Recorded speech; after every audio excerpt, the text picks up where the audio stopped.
నెల్లూరు జిల్లా ఆత్మకూరు మున్సిపాలిటీలో గత ప్రభుత్వం కోట్లాది రూపాయల నిధులను దుర్వినియోగం చేసిందని తెలుగుదేశం కౌన్సిలర్లు ఆరోపించారు. తక్షణమే వాటిపై విచారణ జరిపించాలని కౌన్సిల్ సభ్యులు డిమాండ్ చేశారు.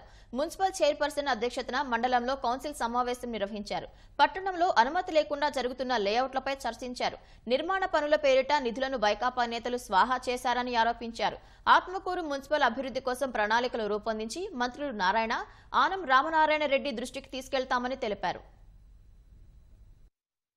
మున్సిపాలిటీ నిధులు కౌన్సిలర్లకు కూడా తెలియకుండా పక్కదారిలో పడుతున్నాయి. మున్సిపాలిటీ ఫండింగ్ అనేది ప్రజల నుంచి ఒక్కొక్క రూపాయి పన్ను రూపంలో వచ్చింది. వాళ్ళకి జవాబుదారీతనంగా కౌన్సిలర్లు ఉన్నారు.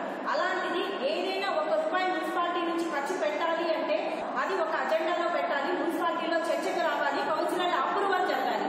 ఈ వీటిలో ఏ ఒక్కటి జరగకుండా మున్సిపాలిటీలో అమౌంట్ ఎలా వినియోగిస్తున్నారు, దీనికి ఎవరు బాధ్యులో ఒక్కసారి కమిటీ వేయించండి. అవన్నీ బయట పెట్టాలా, మాకు క్యాష్ బుక్ చూపించాలా, ఎవరికి ఎంత డ్రా చేసుకునేది మాకు చూపించాలా.